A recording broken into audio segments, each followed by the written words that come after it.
Algumas pessoas muito caras ao meu convívio partiram para o plano espiritual. Eu passei uns 16 anos em um tipo de luto. A Rádio Boa Nova e a TV Muito Maior, elas são aquela companhia da qual você precisa e que te leva para a frente e te põe para cima nos momentos em que você procura respostas. Perceba essa necessidade de renovação.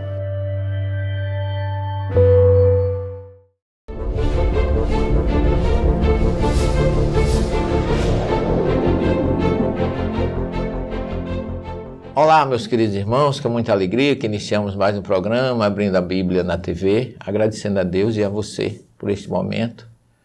Humildemente nos entregamos à vontade de Deus, aos seus desígnios e à sua luz que possa nos inspirar, a que juntos possamos buscar a verdade que nos liberta. Nós estamos com 12 anos de programa, é isso, Bob? Nós estamos completando 12 anos de programa e cada dia eu agradeço a Deus a oportunidade de estar aqui com vocês, porque cada dia eu aprendo mais. Essa obra que está aqui, porque nós temos, de certa forma, um pouco de atrevimento, trabalhamos com a Bíblia no original, buscando os textos hebraicos originais, para que a gente não possa ir pelo entendimento, muitas vezes, bem intencionados, porém, aqueles que não conhecem o texto original têm uma dificuldade muito grande de afirmar determinadas questões.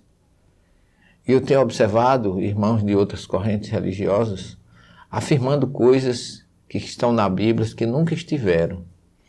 E isso cria, em mim, particularmente, uma preocupação. Porque a maior frase que eu considero de Jesus é: conhecereis a verdade e a verdade vos libertará, que está em João 8,32. Eu às vezes sou atacado, eu às vezes sou até desrespeitado por irmãos de outras religiões que acham que estão fazendo o caminho certo, mas onde existe amor, onde existe respeito, não pode haver agressão verbal, nem desrespeito com o outro só porque tem uma outra fé, ou tem uma outra religião, porque em princípio, nós deveríamos entender que Jesus não pregou religião. E se ele viveu uma religião, foi o judaísmo. Porque ele fala lá em Mateus 5, 17, 18 e 19, que não veio destruir a Torá nem os profetas. Mas até o próprio Jesus tem sido injustiçado com afirmações que falam sobre ele, que ele nunca foi e que ele nunca disse. Já falei muito disso aqui, mas nunca é demais a gente repetir. Tem uma obra chamada O que Jesus foi e o que Jesus não foi, do Bart Ehrman, um ex-pastor norte-americano, que tem umas informações e umas racionalidades que eu acho perfeitamente coerente e que todo cristão deveria ver, ler. O que Jesus disse, o que Jesus não disse. Porque muita gente fala, infelizmente, muitos dos nossos cristãos, por um entendimento, muitas vezes teológicos, dogmáticos, porque todos nós somos vítimas dos concílios, dos dogmas, da nossa querida Igreja Católica, de quem eu sou egrégio, mas eu tenho que trazer essas verdades porque eu me libertei dessas imposições do Logos, de Jesus ser Deus. Jesus nunca disse que era Deus, pelo contrário, ele sempre foi submisso. Ele disse que a vida eterna é que Deus seja conhecido, a felicidade da vida eterna, está lá em João 17, é que Deus seja conhecido e que ele seja reconhecido como seu enviado. Então Jesus separa muito bem isso. Mas tem irmãos que afirmam categoricamente que Jesus é Deus e até acham que eu sou herético, porque quando eu trago essas coisas, mas eu trago baseados principalmente ou especialmente nas informações do próprio Jesus. Aqui em João 17, quando ele faz as suas despedidas na chamada oração sacerdotal, ele se dirige ao Pai, a Deus. Ele não poderia estar se dirigindo a ele mesmo. Pai, chegou a hora. Honra teu filho. Quer dizer, ele está se colocando como filho de Deus, respeitando Deus. E eu estou colocando isso aqui porque é uma grande dificuldade de entendimento entre judaísmo e cristianismo, é exatamente essa. Porque o judeu conhece o idioma que Jesus falava, o judeu conhece o hebraico, é a língua materna que se cria nesse contexto, estuda nas chamadas yeshivot ou yeshivá no singular, lá em Israel, e conhece a fundo os textos originais. Afirmar para um judeu que Jesus é Deus é uma heresia, porque o Deuteronômio 6,4 está falando que Yahvé Errad, Yahvé Eloheinu, Yahvé Errad. Deus é o nosso Senhor, Ele é único. Então, a questão da trindade não aproxima judeu de cristão, afasta. E isso é simplesmente por falta de uma vigilância, ou é fruto de uma invigilância daqueles que formaram a teologia cristã. Que muitos foram vítimas exatamente do desconhecimento do texto. Mas vejamos o que Jesus diz aqui. Pai, para não estar falando que eu sou o pai. Chegou a hora. Honra teu filho para que teu filho te honre. E que pelo poder que lhe deste sobre toda a carne, ele dê a vida eterna a todos os que lhe deste. Ora, a vida eterna é esta, que eles te conheçam, a ti como único Deus verdadeiro. Jesus está aqui corroborando, ratificando o monoteísmo e reconhecendo Deus como único. Porque é que eles conheçam a ti, o único Deus verdadeiro, e aquele que enviaste, que é ele, Jesus, o Cristo, o ungido.